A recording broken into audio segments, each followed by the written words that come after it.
Oi, bonitos e bonitos, tudo bom com vocês? Começando mais um dia de Semana Misteriosa aqui no canal. Pra quem não sabe, tá rolando vídeo todo dia, durante 7 dias.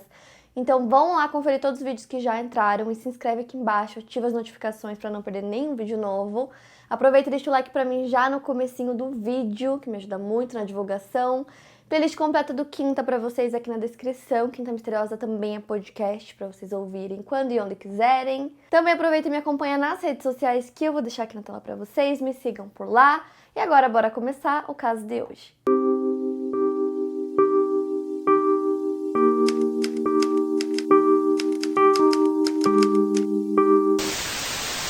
Jennifer Hawke nasceu no dia 26 de setembro de 1958. Filha de Richard e Mary Bell Hawke, a Jennifer também tinha uma irmã chamada Cynthia. Jennifer era uma jovem linda e popular, ela já estrelava em peças da escola, era representante dos alunos e também foi a capitã das cheerleaders da escola. Ela se formou em enfermagem na faculdade e enquanto ela trabalhava no Hospital Infantil de Pittsburgh, ela conheceu o jovem estudante de medicina William Petit. Nascido em 24 de setembro de 1956, William estava no terceiro ano do curso de medicina e posteriormente ele se tornaria um endocrinologista dedicado. Eles começaram a se relacionar e se casaram, formando uma linda família. A filha mais velha do casal, chamada Hailey, nasceu no dia 15 de outubro de 1989. 6 anos depois, no dia 17 de novembro de 1995, nasceu a Michaela. A Jennifer sofria de esclerose múltipla, uma doença em que o sistema imunológico destrói a cobertura protetora dos nervos, causando diferentes sintomas dependendo do paciente. Alguns deles são perda da visão, dor, fadiga e também pode haver comprometimento da coordenação motora.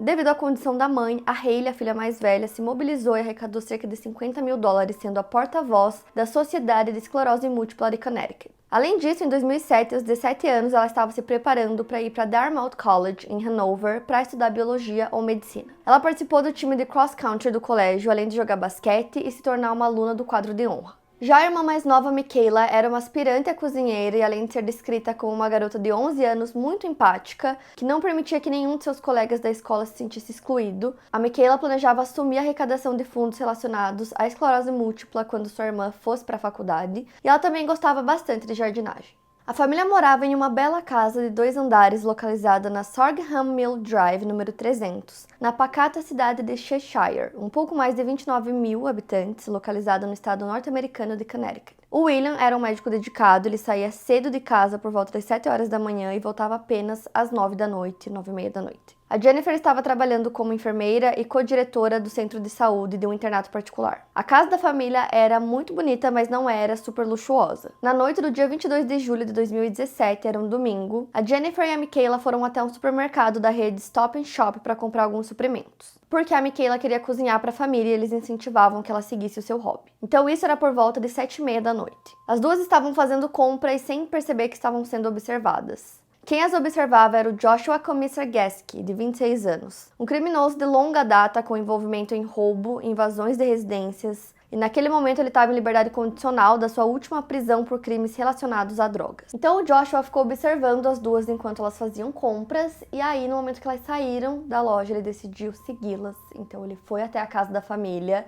e ficou parado lá observando. Ele ficou encantado com a casa e ficou pensando consigo mesmo que ele queria muito ter uma casa daquelas e viver uma vida igual a deles. Então, observando aquela casa da família, ele começou a imaginar que aquela era uma família que não sofria com problemas financeiros da mesma forma que ele. E ele queria ter aquela sensação de não se preocupar, com problemas financeiros, de ter uma vida um pouco mais privilegiada. Isso porque o Joshua veio de uma família com histórico de problemas mentais, mas ainda na infância ele foi adotado. Ele teve uma infância perturbada e acabou sendo diagnosticado com transtorno desafiador de oposição, ou transtorno opositivo desafiador. É basicamente um transtorno infantil que se caracteriza pelo comportamento desafiador e desobediente em relação a figuras de autoridade. Os sintomas incluem humor irritável, comportamento argumentativo, desafiador, agressividade e índole vingativa. Geralmente os sintomas aparecem antes dos 8 anos de idade e costumam durar uns 6 meses. O pai adotivo dele, chamado Benedict, era eletricista, enquanto sua mãe era bibliotecária escolar. Ambos os pais eram devotos da Igreja Batista. Quando ele tinha 3 anos de idade, seus pais adotivos adotaram outras 2 crianças. Ele foi abusado pelo seu irmão adotivo e posteriormente abusou de uma irmã adotiva. O seu irmão, além de abusar dele, costumava queimá-lo com cigarros. A sua mãe o tirou da escola e o educou em casa, e por um tempo ele foi educado em uma academia cristã. Aos 14 anos, ele começou a mudar drasticamente de comportamento e seus pais atribuíam isso a um culto satânico, ignorando as probabilidades de qualquer transtorno mental. Para vocês terem uma noção, em 1994, Joshua invadia cerca de 8 casas por semana na cidade, e ele sempre passava despercebido, ninguém conseguia perceber que alguém tinha entrado em casa, muitas vezes tinham pessoas na casa e também não percebiam.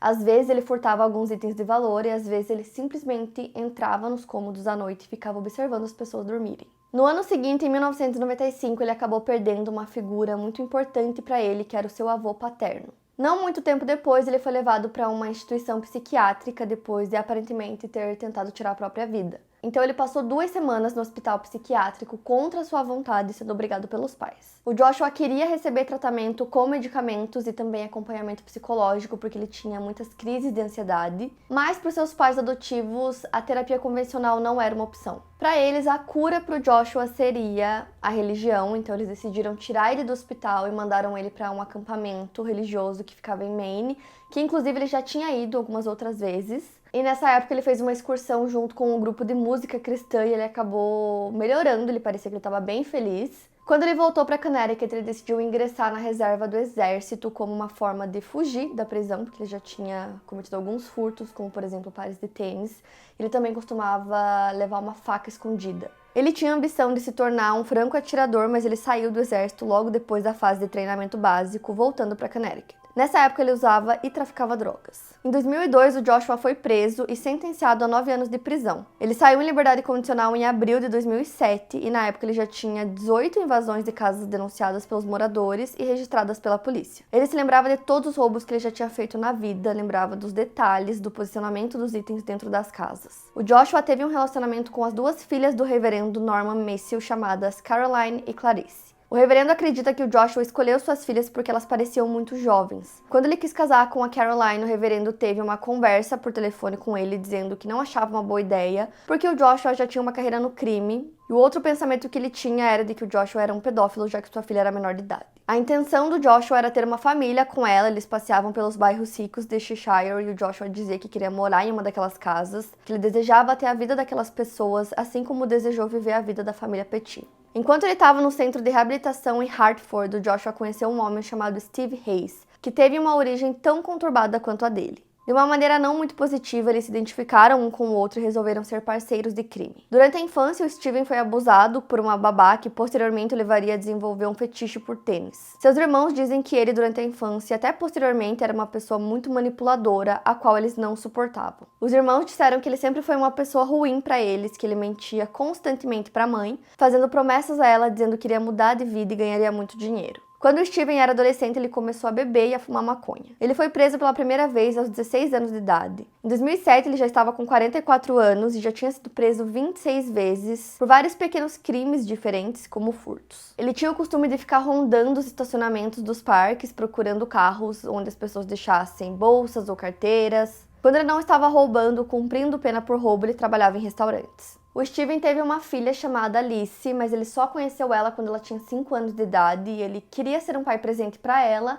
porém ele entrava e saía da prisão o tempo todo, então ele não conseguia, mas sempre que ele não estava preso, ele tentava ser um pai presente para ela. Em maio de 2007, tanto o Steven quanto o Joshua são liberados da clínica de reabilitação que eles estavam. De maio a junho, o Steven ficou na casa da mãe dele, que ficava em Winsted, no Connecticut. E aí, depois de muitas brigas e muitas discussões, ela acabou expulsando ele de casa no dia 20 de julho. Nessa mesma noite, ele foi para um hotel e acabou usando muitas drogas, ele estava tentando tirar a própria vida. Não conseguiu, então ele ficou muito frustrado e foi para uma reunião de Alcoólicos Anônimos. E lá ele encontrou com o Joshua. E ele falou para o Steven que ele estava pensando em uma nova forma de ganhar dinheiro. Então, voltando para aquela noite de 22 de julho, depois do Joshua ter seguido a família e ficado observando a casa por um tempo, ele foi encontrar com o Steven num Stop and Shop, depois eles foram para um bar em Bristol para tomar umas cervejas juntos. E naquela noite eles começaram a conversar sobre possibilidades de ganhar dinheiro, então eles falaram sobre assaltar pessoas saindo de bares ou assaltar caixas eletrônicos, mas nenhuma das possibilidades que eles citaram realmente daria muito dinheiro para eles, eles queriam uma quantia grande. Horas depois eles saem do bar e eles vão dirigindo até a casa da família Petit, a mesma casa que o Joshua tinha ido, né, naquele dia, que tinha seguido as pessoas. E eles decidiram que seria uma boa ideia assaltar a casa. Era quase 3 horas da manhã, então eles colocaram luvas de borracha e colocaram uma máscara. Então eles contornaram a casa e entraram pela porta dos fundos, encontrando o William, que estava dormindo com alguns relatórios do trabalho na mão. O Joshua pegou um taco de beisebol e começou a bater na cabeça do William, que ficou com mais de 6 fraturas no crânio. Eles arrastaram o William até o porão da casa, onde amarraram ele a um pilar e o apoiaram em alguns travesseiros para que ele não ficasse tão desconfortável. Depois eles subiram para o andar de cima, entrando primeiro no quarto da Jennifer e do William. Ela estava dormindo e a Michaela estava no quarto dos pais. Ela estava deitada junto com a sua mãe e tinha adormecido enquanto ela lia o seu livro de Harry Potter. Já a Hailey, a filha mais velha, estava em seu quarto. O Joshua e o Steven amarraram os pés e as mãos das 3 e colocaram fronhas em suas cabeças para que elas não enxergassem o rosto deles. Elas também foram amarradas às camas para que eles pudessem ter a liberdade que queriam para vasculhar a casa inteira procurando por itens de valor. E aí eles começaram a andar pela casa procurando por itens de valor. Eles encontraram jarros e potes com moedas e acharam também um talão de cheques norte-americano com o valor de $40 mil, mas eles acabaram se decepcionando com o que eles encontraram porque eles imaginavam que a família era muito mais rica, que teria muito mais dinheiro na casa. Por volta das 4 horas da manhã, eles encontraram algumas cervejas na geladeira e beberam até o amanhecer. O Joshua e o Steven ficaram com medo de deixar evidências de DNA na casa e o Joshua sugeriu que o fogo apagaria qualquer evidência. Segundo o Steven, ele teria dito para eles tirarem as pessoas da casa e colocarem fogo em tudo e decidiu procurar algo para alimentar o fogo. Ele foi até a garagem e encontrou galões de gasolina, então por volta das 7h05 da manhã, ele sai para comprar gasolina e enche os galões. Quando ele retornou, a Michaela estava usando roupas diferentes do que quando ele saiu. O Joshua tinha abusado da criança e tirado fotos bastante explícitas da garota em seu celular. Por conta dessa violência e o histórico do Joshua em relação a meninas mais novas, existia uma certa suspeita de que, na verdade, o interesse do Joshua sempre foi a Michaela. Nenhuma dessas fotos tiradas por Joshua foram divulgadas para o público, devido ao fato da Michaela ser uma criança na época do crime. E aí eles decidiram que o que eles tinham encontrado na casa não era suficiente para concluir o crime, então eles decidiram que eles levariam a Jennifer para tirar uma grande quantia de dinheiro do banco e manteriam o restante da família como refém. Então, pouco antes das 9 da manhã, o Steven leva a Jennifer até o Bank of America e pede para ela retirar $15 mil da conta dela. Se ela não fizesse isso, ele disse que eles matariam toda a família. A Mary Lyons foi a gerente de banco que conversou com a Jennifer, então rapidamente ela liberou a quantia em dinheiro.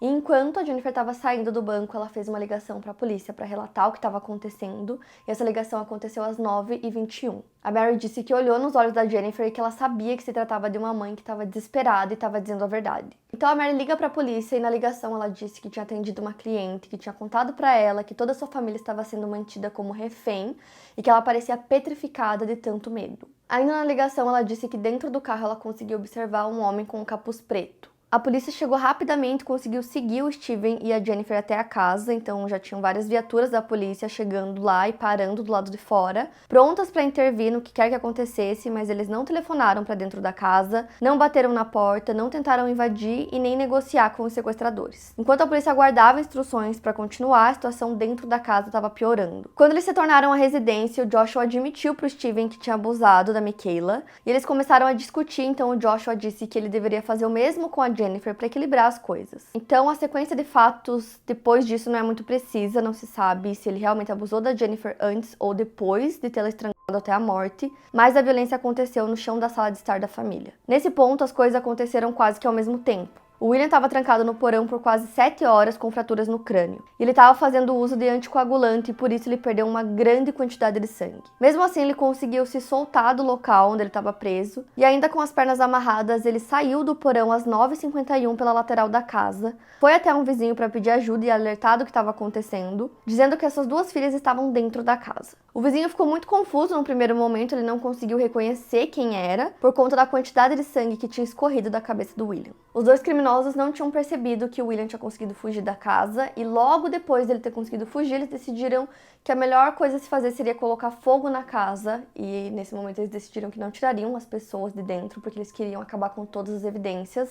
Eles acreditavam que o William tinha morrido no porão e eles tinham abusado de 2 mulheres, das 3.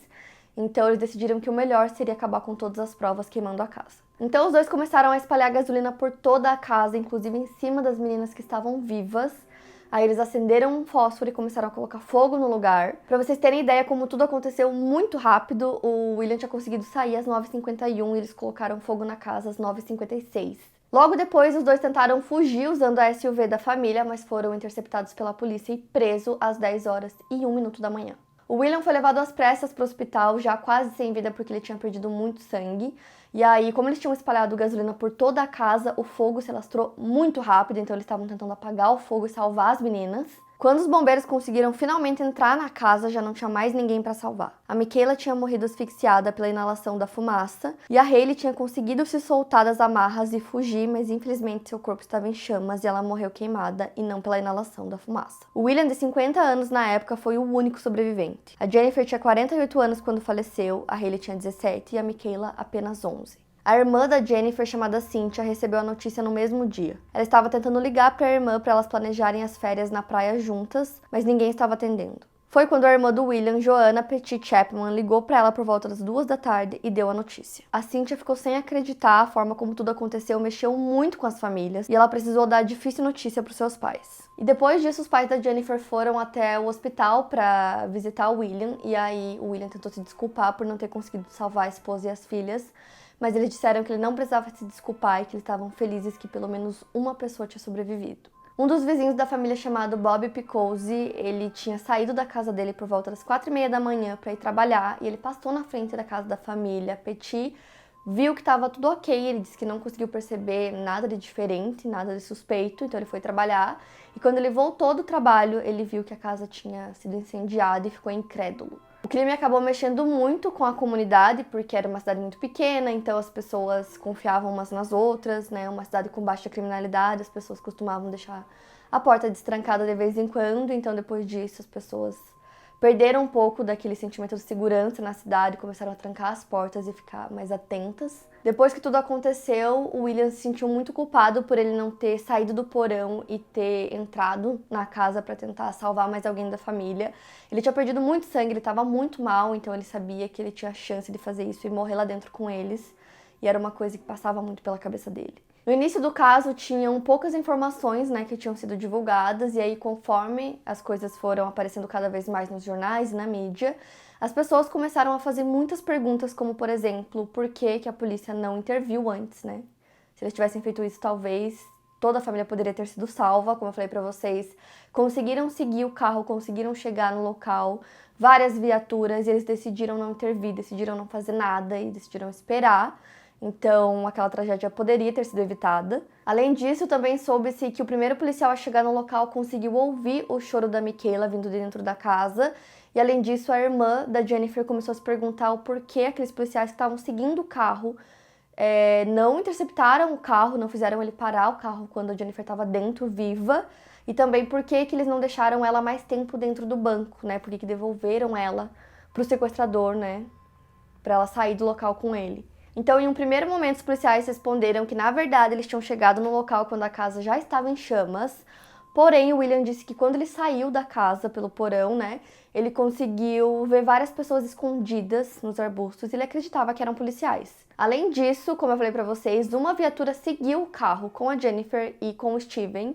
Ou seja, isso foi antes de colocarem um fogo na casa, então eles chegaram no local antes. Então, os policiais acabaram alegando que eles foram instruídos a não entrarem na casa porque, naquele momento, a Jennifer era suspeita de ser cúmplice do roubo do dinheiro devido a um comportamento supostamente calmo no banco. Além disso, eles também teriam sido instruídos a não tentar falar com o Steven quando ele voltasse para casa e também não receberam autorização para telefonar para a residência. Eles foram instruídos a estabelecer um perímetro e monitorar a situação. No dia em que o crime aconteceu e que o Joshua e o Steven foram presos, eles confessaram à polícia os crimes, mas nenhum deles tomou a responsabilidade de ter sido quem decidiu atear fogo na casa. Eles jogavam a culpa um no outro. O Joshua, em um primeiro momento, também não confessou que havia abusado da Michaela, dizendo que houveram toques, mas que ele não havia efetivamente abusado dela, algo que se provou mentira quando a autópsia do corpo foi realizada. O William se lembrava de nunca ter sentido o cheiro de fumaça e lembrava de ter ouvido sua esposa ainda viva tentando negociar com os sequestradores para que eles liberassem a família. Então, 5 dias depois do crime, foi feita uma homenagem às vítimas, na qual o William falou e agradeceu a todos pelo suporte, pelo amor e carinho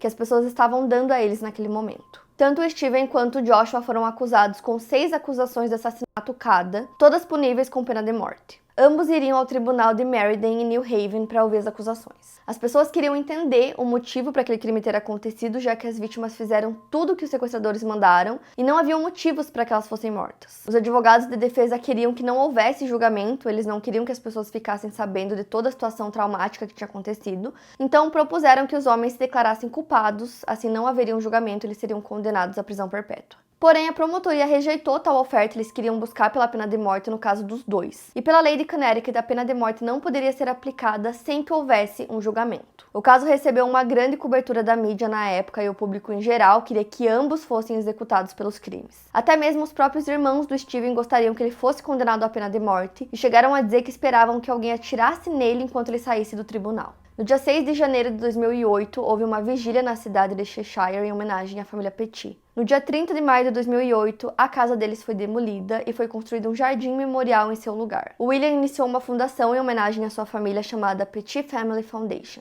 Por meio dessa fundação criada por ele conheceu sua nova esposa chamada Christine Pauliff e juntos eles tiveram um filho. Segundo William, ele disse entre aspas, o objetivo da fundação é arrecadar e distribuir fundos para cumprir nossa missão de ajudar e educar os jovens, especialmente aqueles com interesse em ciência, ajudar e apoiar aqueles com doenças crônicas e ajudar a proteger os afetados pela violência. William também disse ao New York Post que as memórias dos assassinatos de Cheshire sempre estarão lá, que às vezes são mais curtas e mais contidas e às vezes o provocam mais, mas sempre estarão lá. William espera que as pessoas não se esqueçam da sua esposa e das suas filhas. O Steven e o Joshua tiveram julgamentos separados e foi muito difícil encontrar um júri imparcial. A defesa do Steven pediu para que o julgamento fosse feito fora de New Haven, já que naquela região as notícias já haviam se espalhado e a maioria das pessoas via tanto o Steven quanto o Joshua como monstros. Já tinha muita publicidade negativa sobre o caso e o juiz negou o pedido. Um dia antes do julgamento do Steven começar, ele foi colocado em coma induzido porque ele tinha injetado 9 ou mais doses de Thorazina e Klonopin. Ele foi colocado em uma cela especial e ficava com uma roupa especial que não podia ser cortada para que ele não tentasse se enforcar. E aí o julgamento dele começou quando ele foi julgado apto. Isso foi no dia 13 de setembro de 2010 e durante o julgamento a promotoria chamou o legista Dr. Wayne Carver, responsável pelas autópsias da Michaela e da Hailey, para depor. Ele determinou que a Michaela tinha morrido na cama sem conseguir escapar. Já a Hailey tinha conseguido levantar. O legista afirmou que 75% da capacidade de transporte de oxigênio do sangue da Michaela estava cheia de monóxido de carbono, acrescentando que a dose mortal seria 30%. Ele não conseguiu determinar se as queimaduras no corpo da Michaela aconteceram antes ou depois da sua morte. O Steven foi considerado culpado de um total de 16 acusações e condenado à morte no dia 8 de novembro de 2010. O julgamento do Joshua começou no dia 19 de setembro de 2010 e ele também foi considerado culpado de 17 acusações e condenado à morte. Um ano depois do seu julgamento, Steven pediu para ser executado imediatamente, mas seu pedido foi negado. Posteriormente, em 2012, as duas sentenças de morte seriam revertidas às sentenças de prisão perpétua, porque o estado de Connecticut aboliu a pena de morte. Mas nenhum deles tem direito à liberdade condicional. O prefeito de Cheshire na época, Michael Maloney, disse que a cidade se recuperou do que tinha acontecido, mas que eles nunca tinham esquecido. Como resultado, surgiram várias organizações de caridade, como a Cheshire Lights of Hope, que organizam um evento anual onde eles colocam várias luminárias pela cidade com o intuito de fazer com que as pessoas se conheçam, que os vizinhos conheçam uns aos outros. Eles também arrecadam dinheiro e destinam para organizações sem fins lucrativos. Em 2016, o William entrou para a Câmara dos Representantes de Connecticut e o prefeito disse que ele tem sido uma ótima fonte de inspiração. Em abril de 2021, Joshua entrou com um recurso dizendo que o julgamento dele não foi imparcial, que eles falharam com isso e também falharam quando eles não fizeram o julgamento dele acontecer fora de New Haven. Mas a Suprema Corte rejeitou esse pedido dele e foram mantidas todas as acusações. Esse foi o caso de hoje, quero muito saber o que vocês acharam, então me contem aqui nos comentários.